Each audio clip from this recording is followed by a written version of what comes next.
Obviously, you guys are preparing for the 2020. You have right behind that 50 over matches, and then we're going to Division Three. How are you planning to, for you, how are you planning to make sure that we prepare properly for each event? First, I guess, the 2020. Well, first of all, you have to remember that we have been training since October, so we've had a lot of things put in place as far as the training and the tactics for both 2020 and 50 overs. The board had the foresight to get us outside to Barbados in February. We know that we went to Barbados and we played several 50 over matches, and we were supposed to play 20, but we ended up playing 2020 match. So we have some preparation outdoors.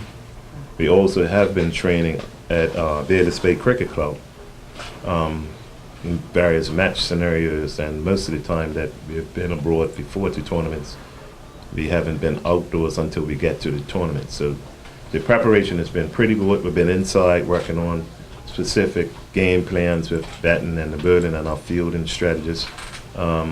We've been outside, we've been to Barbados. At the end of the 2020, we have 4 50 over matches against United States, so that gives us some more practice before the ICC Division III tournament. You got to remember, this team is it's a good group. It's got a bunch of experienced players with some of the best young players in the island. So I think before the training, if they play accordingly, we should have a great chance of qualifying for both the 2020 and the moving up to Division II. As one of the top teams in the Americas region, the mission would appear straightforward. Is it predictably that easy and straightforward, I should say? No, I don't think. We're not underestimating any of the opposition, because we all know 2020 provides an opportunity for the weaker teams to upset the stronger teams. I think all the teams in the 2020 regional are looking to try and get in the top 2. I do not want Bermuda players to be underestimating any team, so we're going to take one game at a time and play each game accordingly.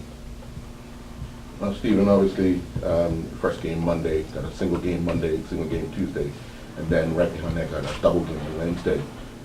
That's 4 games in kind of 3 days. Yeah. Physically, how do you think the team will stand up? Well, it's a shorter version of the game. I think the main problem will probably be with the bowlers playing back to back, but again, they're only bowling 4 overs.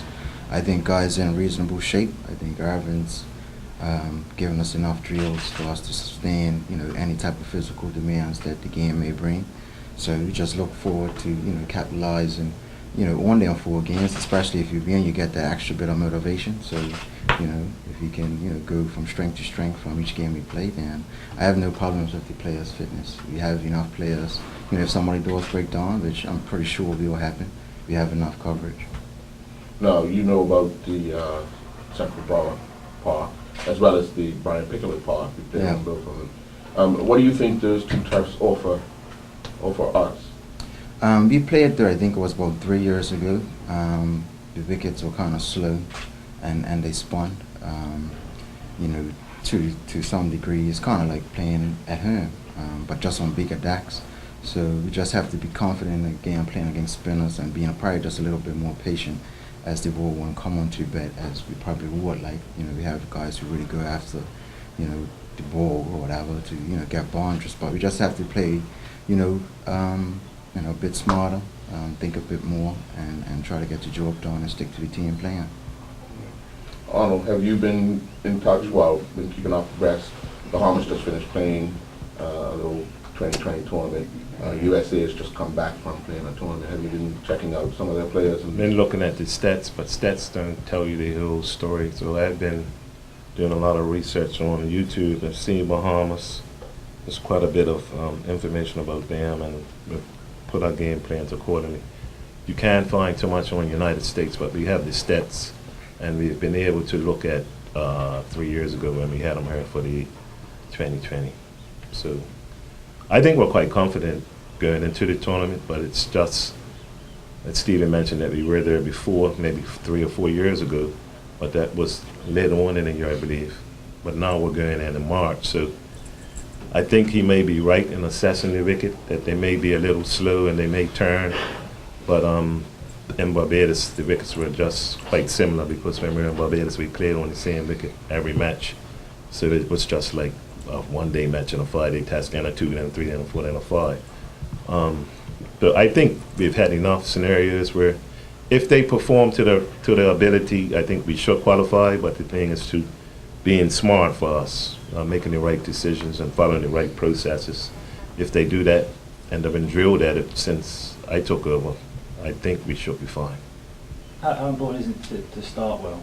Because you don't want to be chasing things. That's exactly what we have talked about, because from talking to the players, they always say that we start off late, like they lose 1, 2, 3 games, and then they're always trying to fight to get back in. So that's something that the coaching staff has been trying to instill in them, that we need to, when we get off the plane on Sunday, we need to get off not walking, but running, so that we're ready to play.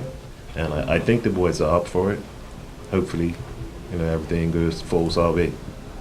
You arrived there on Sunday, tournament starts on Monday.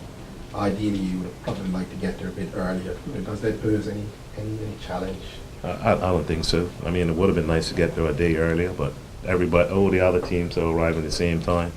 We arrived 10:30. It's a 2.5-hour flight, so I don't think that's going to take too much out of the players.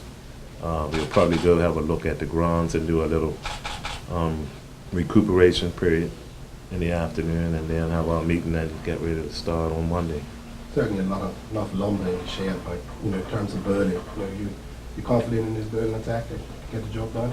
I'm very confident in this Berlin attack. I think right now that is our strength. We have additional spinner in Jacoby Robinson now, so we have Rodney, Jacoby, Sammy Robinson, and Dion Stubble.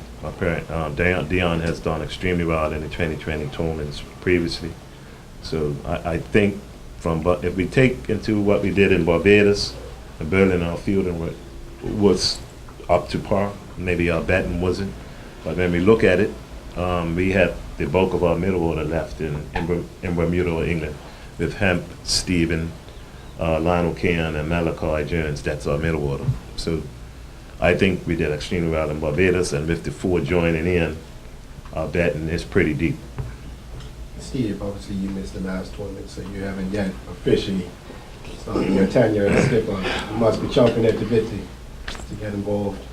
Well, actually, I'm 1-0. I took the last game in Dubai, so hopefully we can continue with my little winning streak.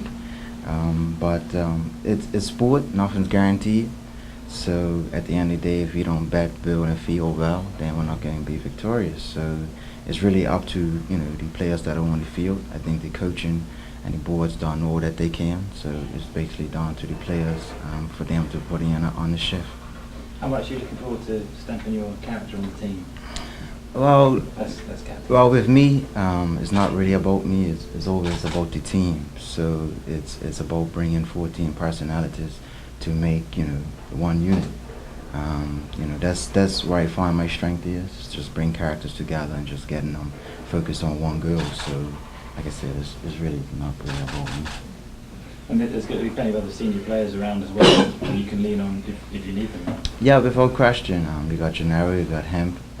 Just them two, captain the side. Even Lionel Cann has captained Bermuda at some point. So, they won various tournaments. They've been to World Cups. They play first-class cricket. So it's enough information within the team to if I need it, I can call on one of them.